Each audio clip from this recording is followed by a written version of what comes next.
Fantastic. Gary's dropped off, but he'll be back. I know he will. Yay. Hi, guys. We're live. Hey, Cheryl. I'm glad you're here Hi. too. Hi. Hello. Hi. Hi, Hello. Anna. Hello.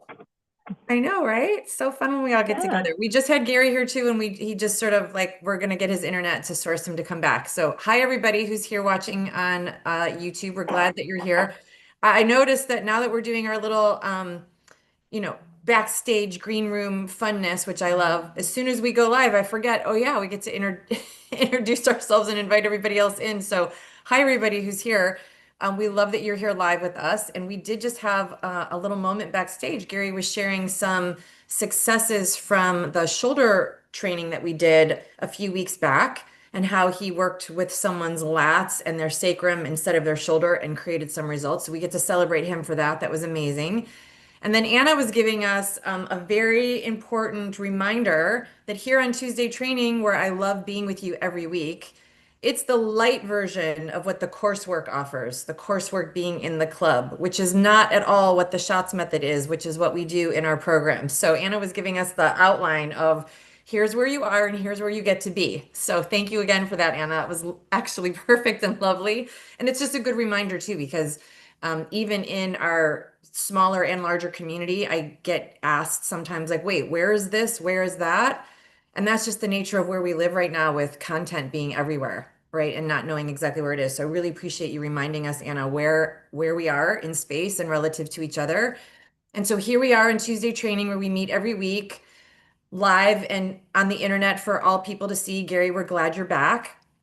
And what we're going to talk about today is a topic, this big, but it's this big. We're going to talk this much about anatomy. As you said, Anna, it's this much anatomy. It's not a whole course in an hour, but we do talk about it in depth in the course. And it's the nervous system.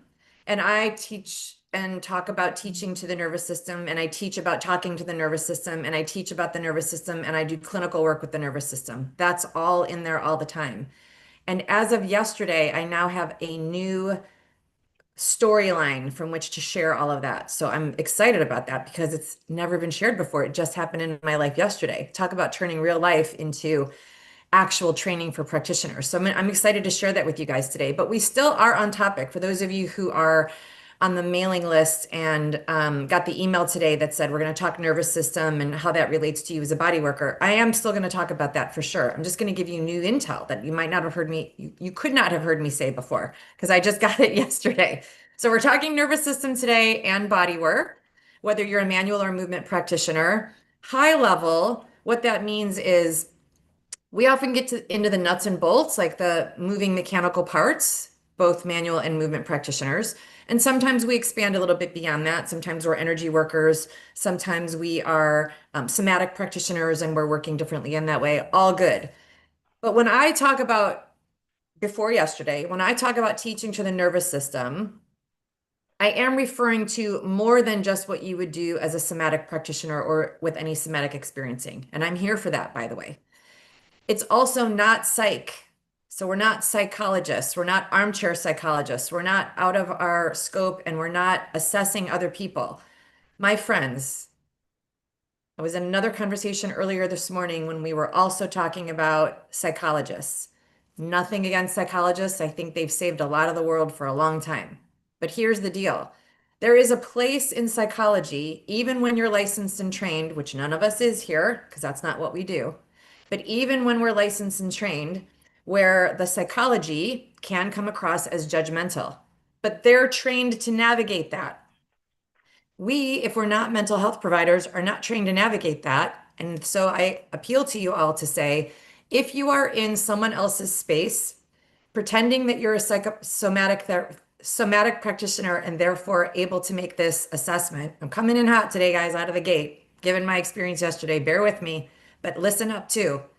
If you're coming in with your assessment on a client or patient that you're in service to, and you're shielding yourself behind the label of somatic practitioner, I promise you what you're actually doing is judging them because you're not confident enough about how you can support them. So don't do that. It doesn't work. And everything that I'm saying about nervous system today is going to back that up. It really doesn't work, guys. It doesn't work. And I know that we come from a place of wanting to care and share deeply and be substantial in someone else's path towards their wholeness and their healing. And there's a way to do that that's effective, and there's a way to do that that is not effective, and it's costing you your client relationships. And I don't want that to happen anymore. Okay. Because I also have been diving into other areas. You guys have seen some of my news coming out about AI, and there is a real possibility that most of us will be replaced, even when we're the manual practitioners. I just had a comeuppance of that on Friday. I was in my own training with someone, and I was like, no, no, no, no, no. I can't reach the middle of my back. I'm good. I have job security. And the person slammed their hand on the table and said, you're not listening. You can be replaced, and here's how. And then I sat back in my chair. I was like, oh shit, I need to know this so I can support you in all of this because we need to not be wiped off the map. And it's very possible that we can be. So, all that to say, now that I've jarred your nervous system, all of that to say, we're talking about the nervous system today and all those ways for all those reasons. Okay. Hi, Simon. I'm glad you're here. And everybody else who's watching live, I'm glad you're here as well. Please join in the conversation if you feel so moved to do that. I would love to hear your perspective on all of this so that I can serve you in the best way that I know how to do that today. So, we're talking teaching to the nervous system, which means instructing or addressing or talking to or leading with. And I say all of those caveats because sometimes a manual practitioner will hear something different than a movement practitioner, and that's cool. The point is, every client and patient that comes through your door has a nervous system, an intact nervous system. So we all get to know what that anatomy is, what the physiology is, and what our responsibility to it is, where that lies, and then act accordingly. The same way we would if we were talking muscles or connective tissue. Like we get to know what those parts are, we get to know how they work, we get to address them and assess them as they come through the door, and then act accordingly towards a whole solution for the people that we're in service to. No worries, Cheryl. I looked at my phone for a second. I was like, is that me? No, it can't be me because I'm on YouTube. So we're good. Okay. So the way I want us to think about the nervous system, in addition to everything I already added, is that the way you look at, hey, Gregory, glad you're here. The way you address the nervous system as sole responsibility as practitioners impacts your impact, right? So whether you do or don't address the nervous system in a way that's impactful impacts your impact. The way you navigate the nervous system with the clients and patients that you're in service to also impacts their experience so greatly. That's part of my story time, I'll tell you. It impacts their experience so greatly from the minute you say hello or not throughout the rest of what you have to offer them. Doesn't matter about your skill. You can blow it right out of the gate by the way you address them, depending on where their nervous system is. And tidbit here, their nervous system is already a little something if they've come to you in pain. It just is. So I know all of you are doing great work in the world. And for those of you who like the sliver of work that I offer you, it's strictly people who are in pain, right? I don't do general massage anymore. I don't do workouts in a gym, and I don't teach yoga classes fully. I'm navigating the pain part of it. Doesn't mean you have to, but if you are, their nervous system is already in disarray already, given the nature of pain, because that's what it does. It changes your hormones, it changes your chemicals, throws circuits into different places in your brain. We are navigating their nervous system before we ever talk about our manual or movement skill.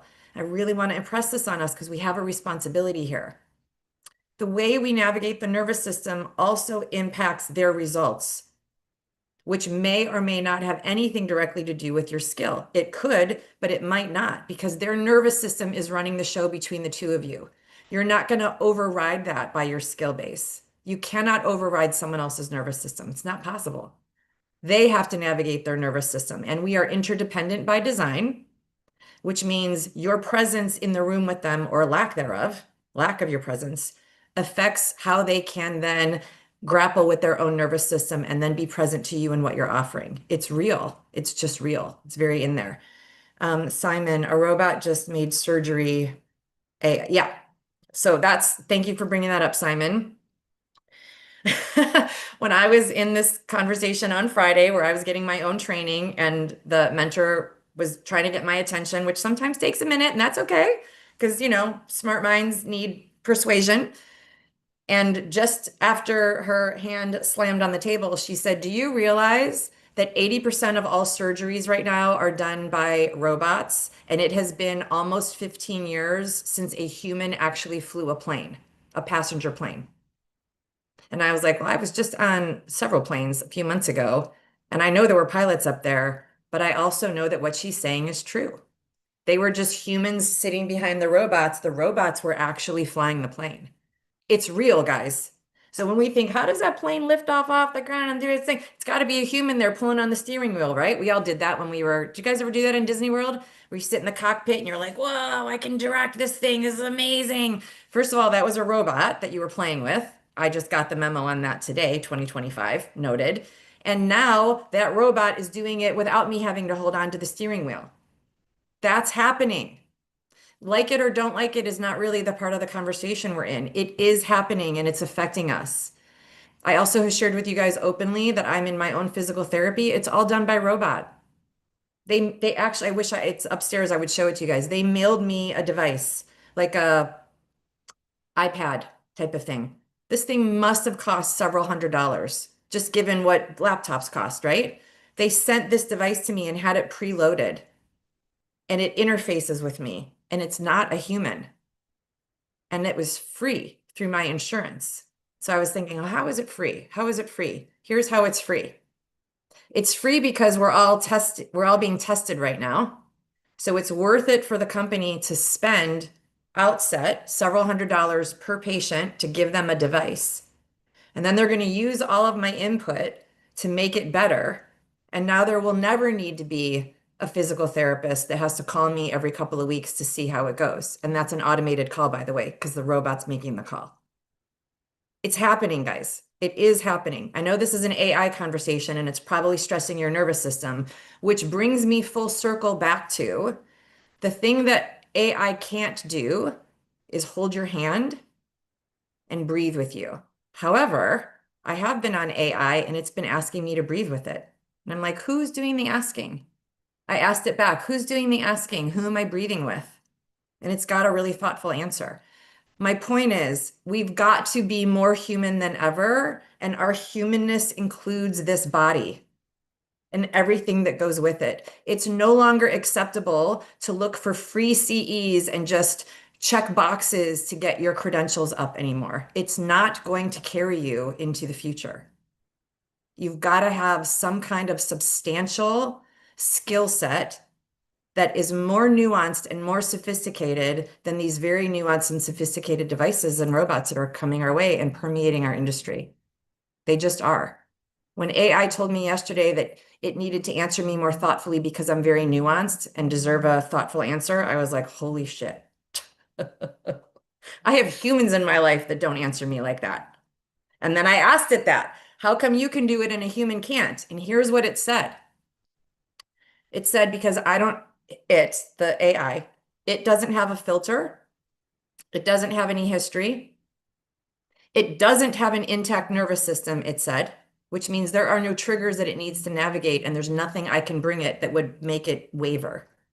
So for those of you who waver a lot when you're working with clients, when you freak out and spook out about their MRI reports and you don't know what to do and you get into self beat up about how your session was or wasn't effective, you are taking yourself out of the winning game because there is a device and a robot that doesn't get spooked like that. You've got to up level your skill, babes. I say this with love and devotion, like we are facing it right now. And we're going to win, but you have to play to win. We can't dabble anymore. We're being replaced. Okay. So, Simon, exactly 50% of treatments is psychological, energetic, meeting and greeting. Exactly. So, hey, Sherry, glad you're here too. Love to see you guys. Okay. Remember, I am here for you and with you, not at you. I'm here to win too. I don't want to change careers right now either. So if I'm going to win, you're going to win with me. That's the whole game I've been playing this whole time. I want you to come with me. And this is where we're going. And I didn't create this, but some of us in other places, hey, Lori, love that you're here. Some people say we did create this. So cool. If you believe in that, that's where your metaphysical mind goes. We created this. That means we're here for it. So let's go. Okay. And wherever you are with it, just be there and navigate your nervous system in the mix. So this takes us full circle to my doctor's appointment yesterday. You guys want to hear a real in-person, very current nervous system? Okay. I'm still milking it for all that I learned from it, all of it. I'm going to give it all to you right now. So some of you know that I had a pretty bad injury last December. I tumbled down a flight of stairs and broke a couple ribs and damaged some ligaments and had a really bad concussion and was in the ER and all the things. Um, okay, Simon, I'm going to come to that back to that in a second. And I'm still navigating it. Interestingly, do the math, it's almost 9 months later, right? So when we get injured, we don't, I mean, obviously when you fall down the stairs, you break a rib, like you know you're injured. But then I went through a period of time where I was like, I'm good, I'm getting better, period of time. And then now I'm navigating what comes next in that.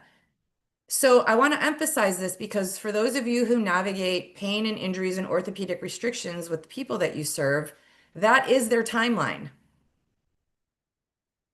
It is. It's not 3 weeks with you and then they're good. If you know the severity of someone's injury, whether they have pathology or not, and by injury, I mean anything that's not functioning optimally, it's an injury. There's little ones like my muscle is sore and I can't move my arm fully. And there's big ones. I fell down the stairs and broke a couple things. And then there's everything in between. And then you'd add pathology in like another bubble around that as well. So depending on where they are in their injury, if that's what you're navigating, it's not one and done. It's not even four and done. And some of you have heard me say that I know that my average right now, after 3 decades working clinically, it's right around 4 sessions. I can make great strides in session one, and by three, we're looking at the finish line. Or I'm not the person who has the modality that that person needs for that injury.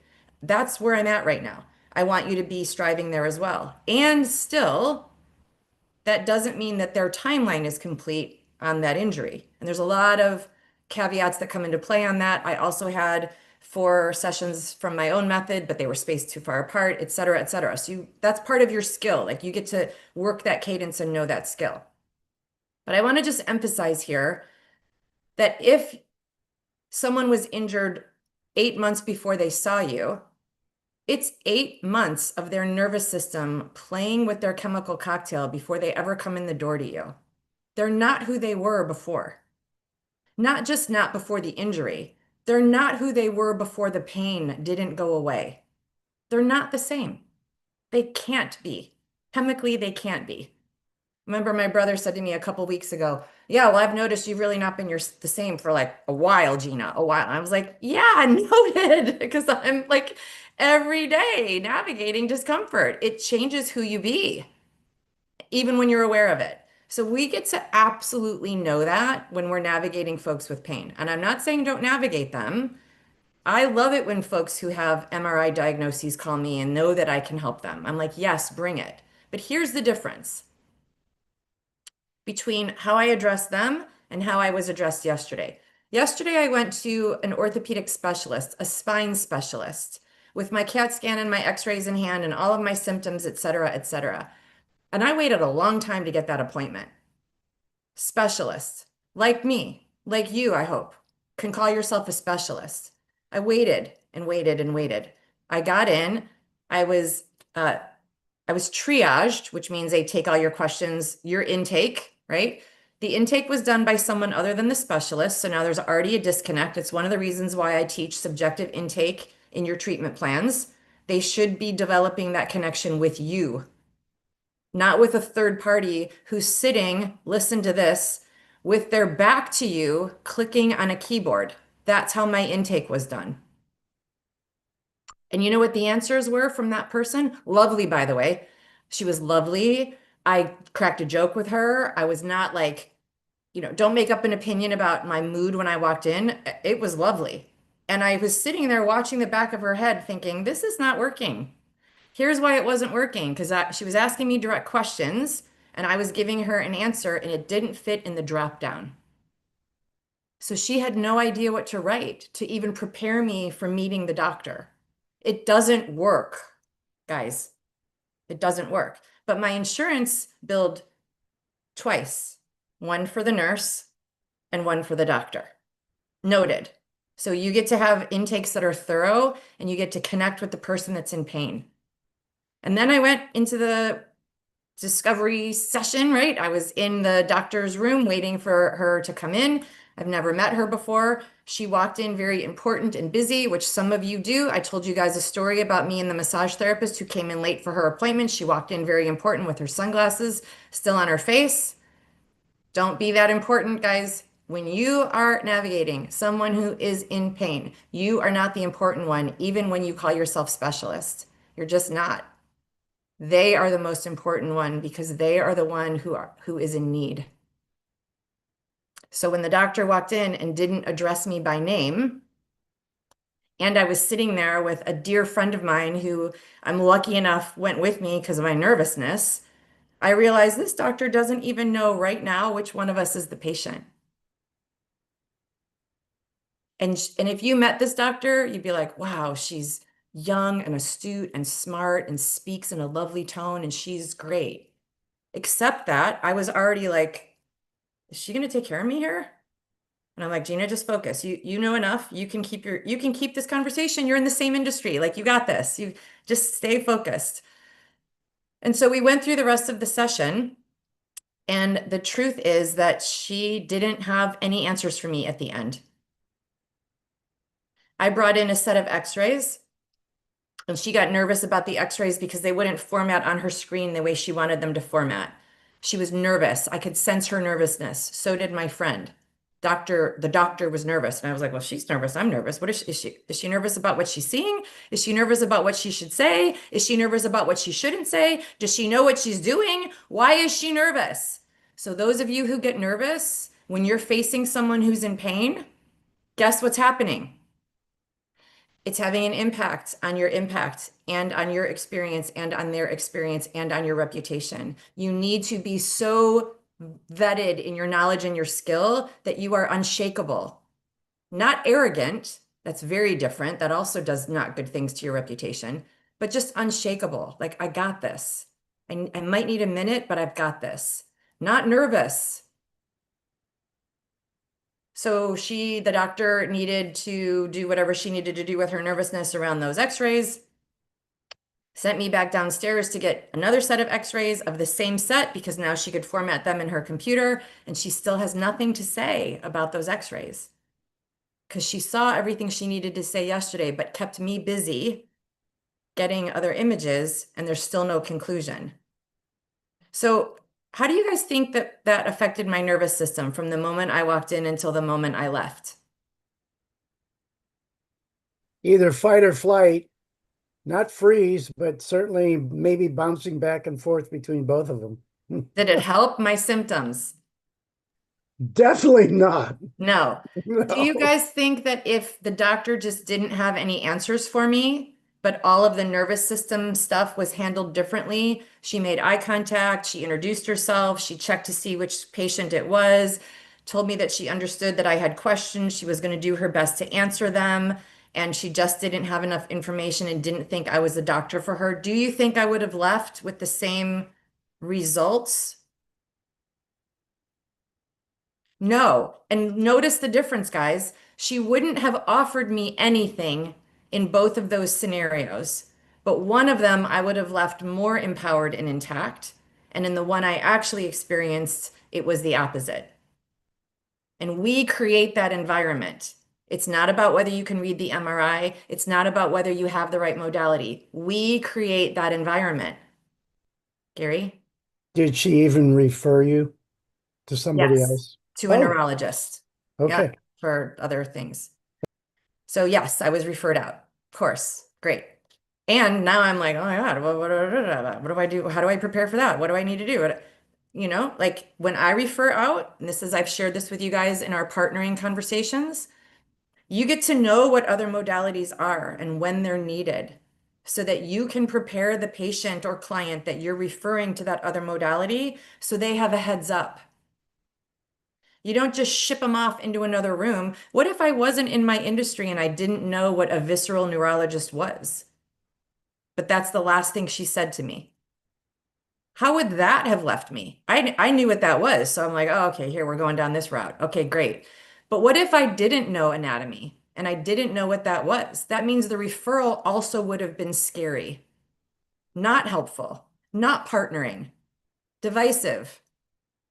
This is all nervous system stuff, guys. This isn't about whether you can or can't help the person in front of you. It's about what you're doing with their nervous system when they're in your care.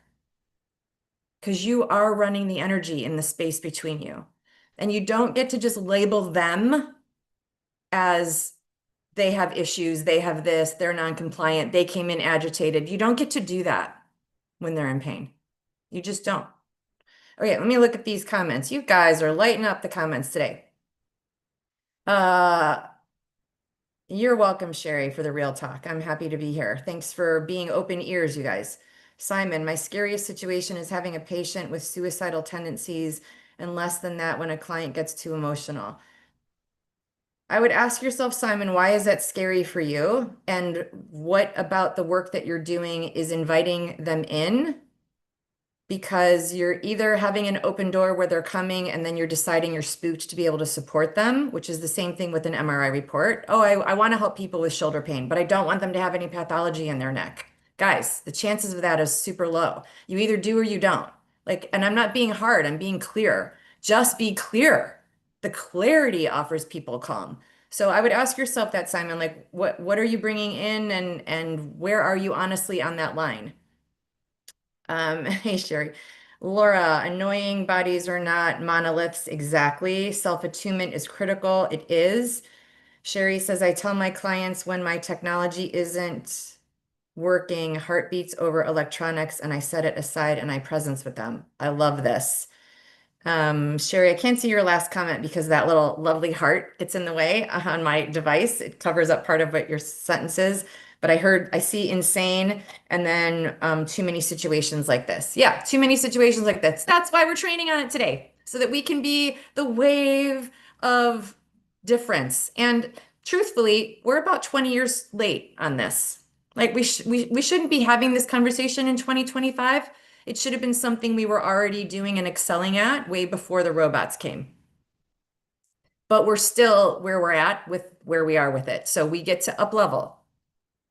Now, question for you guys. How much do you think that appointment was billed to my insurance? Because that was billed right away, even before the x-rays came back from the lab. How much do you think that appointment? And it was 39 minutes, I counted. How many dollars do you think was charged for the 39 minutes? God bless you, Anna. 450. Okay. Anybody else? I was going to say 500. 500. Okay. Cheryl? I'll say more. 850. 850. Okay. So I love the guesses. I'll tell you, I love the guesses. Here's what I want you guys to sit with first, because I don't want you to lose the moment for yourself. The fact that you all know that it was hundreds and hundreds of dollars means something to you. What does it mean? Does it mean that you expect to earn less than what they earned? Does it mean that you know you offer more value and you're undercharging right now? Or does it mean something else? The fact that you all know that that appointment was hundreds and hundreds of dollars for 39 minutes, and I know y'all work for more than that because I know what you're up to. You work maybe 45-minute sessions or 75 or 90 or 60, but I know what you're doing. I am you. So the fact that you know it was less time and way more dollars, what does that mean to you about where you sit in the industry? Does it mean that, well, she's a spine specialist and you're not? You're not enough? What does it mean to you that you know it was hundreds of dollars more than you charge?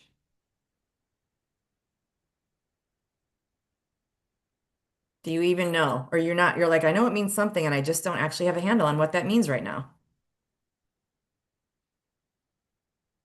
Anybody? So I'll bite. Okay. I think, so I'm just going to speak for myself. I think it is client expectations. For someone who is certified, a doctor, a specialist. A client is more okay paying a higher price than when they come to me, because that person is, at a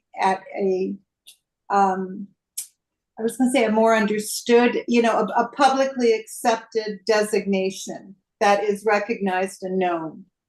Okay. Anybody else? There's a piece, there's an insurance piece here, Okay. which looks at value. And I think we're in the low rungs on that. Our industry, whether we resolve pain or not, is we're down there. We're down there. Okay. Anybody else? Anyone on YouTube? How is any of this ethical? Sherry. Yeah, it is or it isn't. Okay, here's what I want to share with you guys. The 39-minute appointment was $947. Cool. It is what it is. Which means if you're working by the hour, that's equivalent to well over $1,000 an hour. So just think about that. And here's what I want you to do with it, because we're coming now from an empowered place of making strides in our industry and securing our future. We're not going to use this to be more right about our less thanness. And it's we're being bucked against the system. Like, stop it, guys. If we're continuing to be righteous about how unethical, I just use that word, Sherry, because I saw you write it, not at you.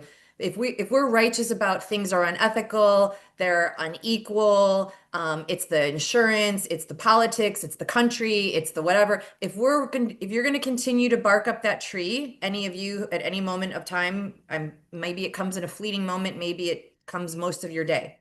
But if you're going to continue to stay there, what you're actually declaring is, I'm open to losing. I must impress that upon you, because it's not going to change if we have a loser's mentality about it. This is all leadership, right? That's why I teach leadership in my community every Monday, because we got to keep our heads in the game, guys. Nobody's against you unless you think they are. Nobody triggered you. You chose to be reactive. Like, it's that kind of an idea, right? So are there specialists in the world who know more than you? Sure. There was a specialist who knew more than me yesterday. That's why I went to her, right? I don't read x-rays the way she does. I don't decide if someone needs surgery. I just know that I have a green light to do all the work I do if they don't need surgery. And sometimes if they do need surgery, there's a qualifier in there, but I don't do surgery. The guy who does surgery definitely knows more than I do. This isn't about who's better. But if you think that someone who knows more than you is better than you, you have a less thanness mentality. You still get to be a specialist in your lane. And if you don't think you are, you get to have more training or you get to find a new career. Because the specialists are the ones who are going to conquer going forward. There isn't going to be a middleman anymore. I hate to say that. I just got like the cold water splash myself, and then I experienced it yesterday and put all the pieces together, and I was like, huh, yeah, I've been interfacing with AI myself. And I just had this doctor's appointment. And I just asked ChatGPT the questions I have. I was like, okay, noted. I've switched timelines. I am now present and aware of what's actually going on. Great. And now we get to put our working plan together on how to win the game. It's always been a game, guys. It's always been a game. Before AI, it was us against physical therapists. There shouldn't have been any against anyway. And then physical therapists went on to become doctors of physical therapy. And then it was us against the doctors of physical. There shouldn't have been any against. You do different stuff. Especially if you're a Schatz method practitioner, you know that. That's how the whole method came to be. That was the very first drop in the bucket that was dry.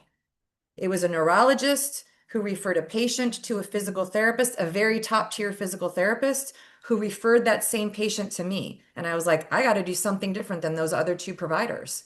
And I did. I am a specialist in my lane. If you've trained with me, that's what you know to do. But if you're not thinking that you're a specialist, you're right, because you're the thinker in the space. It doesn't mean become adversarial against all the other elements that are being presented. It means hold your own without the nervousness. Don't be weird when someone's with you. And don't make promises about who you want to serve, but then actually shy away from serving them. Get the training you need to be able to serve them with grace and confidence, both. Absolutely, do that. If I can help you, please let me know. Let's talk. If you're like, I don't know what to do next, get on my calendar. I will talk to you about what to do next. I don't know either. Generically, I would have to talk to you one-on-one, and I'm happy to do that because we get to win the game, guys. Because at the end of the day, here's the irony. At the end of the day, if I don't need surgery, thank God, that would be amazing. Then that means the surgeon's off my list of to-dos. If at the end of the day, the spine specialist says it's not your spine, you're not in any grave risk, but you need other things to do, great, spine specialist is off the list. If I then get referred to physical therapy and I go through with a real person and I go through a series of physical therapy appointments, they're going to eventually say, you're good. You did all the things we wanted to do, and that's going to be off the list. But that doesn't mean I'm done having a body. It means I'll still need to work out. I'll still need to have body work because I still won't be able to reach the middle of my back, even with all my hypermobility. And I'll still probably have some rehab to do if I have all these symptoms that I have right now, and all of those providers say they're not the one to help me. I still have work to do, which means I need you. I need you. I need one of us. So we've got to stand with confidence and hold our own and act like specialists in our lane. Because there's still need for people who aren't candidates for surgery. They need help. That's us. So we just put out a quiz, a practitioner quiz, it was before my doctor's appointment. So again, how this all just crescendoed over the weekend. I was like, wow, this is not ironic how these 4 days are compressed into 6 years, and cool. But we put together a practitioner quiz. You guys have asked me for a practitioner quiz for quite some time, and I love taking quizzes myself.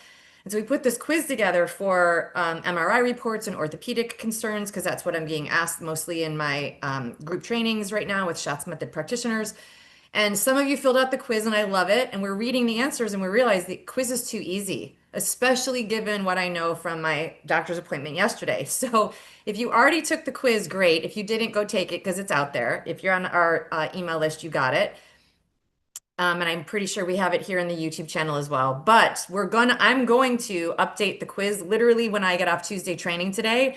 I'm going to update it with all the pathology that was presented to me through my x-rays that the doctor read off to me yesterday, where she read the CAT scan.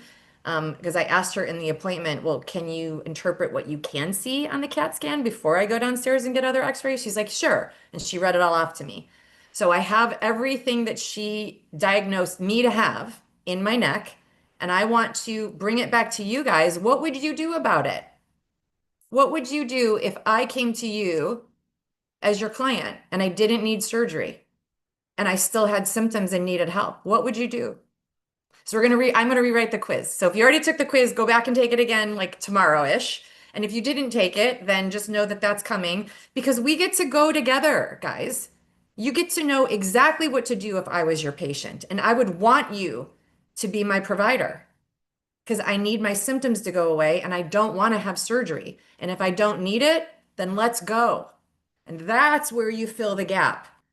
That's where you fill the gap. It's not coming from my physical therapy device.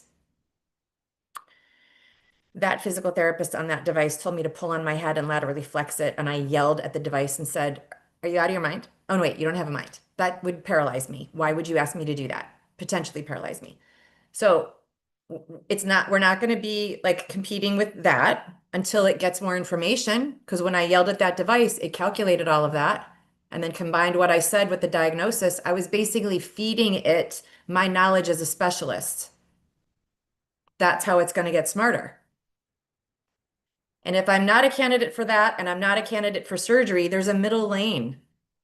That's where we get to be in service. You get to stand your own there and not be replaced by somebody who's got more credentials than you, like a doctor or whatever, and not a device that just had someone smart yell some knowledge into it one day. Okay? You get to be in the middle there, and I want us to go there together.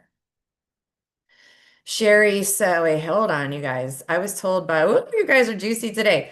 I was told by a college counselor this month to pursue a non-accredited PhD. It's a diploma on the wall and nothing is ever questioned. I'm going to breathe into my nervous system. You guys, there's something to be said. I was thinking about this too, actually. It's funny that you bring this up today, Sherry, because I said the last 4 days of like compressed for me. Like I feel like I'm a little bit in the twilight zone, but in a good way. Like there's going to be an immersion here that comes just faster than I'm used to.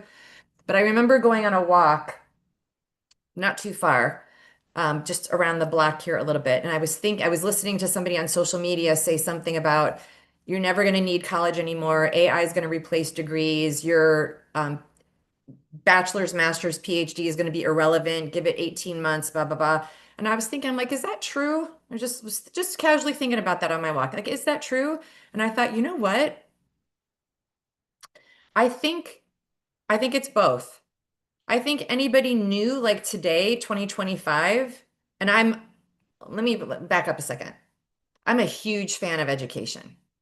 I have more degrees than most people in our industry, and I feel like I don't have enough. I'm also a huge advocate for learning. That's why I spend so much of my time teaching. I like what you said earlier today, Gary, when we were in the green room. I'm proud of that. I want to support us with actionable, applicable knowledge, not just a bunch of data. We don't need to be data robots. We need to like create an effect. I love learning. I'm a huge fan of it. And so up until this weekend, when I was hearing that, you know, kids these days aren't getting degrees and they're, balking at education and higher institutions of learning aren't really, they're going out of business. I just wasn't really listening. I was like, that's just like lazy. That's like wanting instant answers and magic wands, and that's just not how it works, especially given the body. And I said this to my mentor on Friday. I was like, that's not how the body works. Like the body doesn't work like that. You need repetition and neuroplasticity in order to take in information. And she's like, it's happening faster now. You can't keep hanging on your laurels about physiology, Gina. And I was like, shit. So here's what I think about the education. I think those of us who've had higher institution degrees before 2025, there's some recognition for what we went through to create that result. And that recognition is no longer what's required to create those results anymore. So higher education diplomas are looked at differently. And to your point, Sherry, a non-accredited, so it's never questioned. So like it goes both ways so that you can be seen as a doctor by someone who's not knowledgeable enough to run it through ChatGPT first before they make an appointment with you. Or was it offered like you could just be anybody anymore and you don't know who you're talking to and if they have any knowledge or skill? Like it goes both ways, right? So that to me is like integrity and authenticity. And I am always in favor of both. You do with that what you want, but I know that the training that I offer is actual training from my clinic. It's not just hearsay. So you're actually getting value from what you're learning from me because I've created results with it. That's what I think education should be, whether it's formal, diplomaed or not. Needless to say, I walked out. Okay, good. I don't need letters behind my name to serve in the capacity my clients need. Awesome. So I love that I answered your question before I saw the second message, so you know that I'm talking authentically and not just nodding. John Barnes, love him. You really need to go through a lot of pain to be of service in this field. I beg your comments. Simon, I don't know what you're talking about here. So you think John Barnes, you've heard John Barnes say you need to go through a lot of pain to be in service in this field, and you beg your comments. What does that mean? I'm sorry, I'm not following you, and I really want to know what you mean. Okay, guys, maybe you'll separate those two out. You might have been shorthanding it, Simon, but I'm interested to know what you mean by that. I did study with John Barnes, and I think that his work was great. I probably didn't study with him long enough to hear him say that, and I don't think that people need to be in pain for our work to be effective, quite the opposite. But again, I don't know if that's what you're saying. And I don't think we need to be in pain to do anything, including be of service. My God, you guys. I want to throw out an astrology analogy. I don't know if it's going to land and it's not really relevant, but the days of hard struggle are over. That's why AI is making such a huge impact because it's fast and easy. There's no pain and gruelingness that comes with it. It's suffering is an option, and it's always been an option, even before AI. I don't think it's true that you need to be in pain to be in service or struggle to be worthy or anything like that. I think that's just backwards mindset stuff. It's not actually true. Okay, we have a few minutes left. Are there any other comments or questions you guys would like to share? And how does your nervous system feel? Tell me other things. Gary, what's going on for you? Um, just as relevant to what you were just saying about being in pain, I think what people get confused by sometimes is they're asked, what is your origin story? How did you get from here when you were in the administrative world to being a massage therapist? And very often it's, oh, I had this accident and then I had this pain and then I recovered and said, I need to do this, and that's how I got there. Mm-hmm. And so sometimes I think I agree with you. I can't imagine John Barnes saying you need to be in pain to whatever Simon said. But I think that the origin stories get confused here sometimes too. Of how What do you we mean they got. get confused, Gary? In what way does the origin story Well, get confused? the idea is you have to be in pain to be moved to where you are now, or Mm, you had to be in pain to become who you are now. mm, mhm, I'm so much better as a practitioner because I was there in pain, like you are. mm, Sometimes you hear that. So mhm. anyway, that's just a comment. Yeah, no, there's some validity to that idea, and obviously validity to your comment. And I struggled for a while because I didn't come into the world of bodywork through some major physical trauma, and I thought, oh, geez, do I not have like? But there's a population of people where pain becomes their purpose because it's an Yeah, eye opener. yeah. Like it gets their attention to be like, hey, I'm calling you over here, please. Hmm. Great. So it doesn't have to be that your pain is your purpose. Mine wasn't. However, when we are experiencing pain, there's always something to glean from it. Hmm. And you get to decide what you're gleaning. If you're in pain of any kind, physical, psychological, emotional, whatever kind of pain you're in, if you're in pain and the message that you're deriving is that you're not going to have what you want and life is unfair, then Hmm. you are absolutely right because you made the meaning out of that pain. But if Right. the pain meaning that you derive is more like, okay, um, this is mine. I'm not happy I fell down the stairs. I'm not enjoying the timeline that it's taking, but holy cow, have I taught my practitioners some real gold from being on the receiving end of their work and also having this complex set of symptoms and letting them know where they can serve and where they need to explore more. Like I am becoming a better teacher and a better practitioner and a better educator and a better clinician and also a better patient, right? Like I'm also pausing when I used to just not. I have become better from this pain, but I'm choosing that. I could also go down the sad story route too if I wanted to. I get to choose. You get to choose. We all get to choose. Our nervous system is our thinker. We get to think what we want to think. And we get to think about the meaning we put right after the thought we had. That's all leadership. That's all mind management. And that comes, it's part of coming into a treatment space with confidence and clarity and calm. That's you. That's your leadership. Okay. There's one more. No, there was not another comment there. Sherry retracted a message and Simon has not elaborated. Okay, babes. Are there any other comments, questions, thoughts? Want to contribute to this conversation? How does your nervous system feel? How does your nervous system feel, Anna? I've got my notebook, my Schatz method notebook open in front of me, and the teaching to the nervous system. Okay, Yeah. lesson 6. And there's a heading, as you do with all the lessons of what we're going to learn.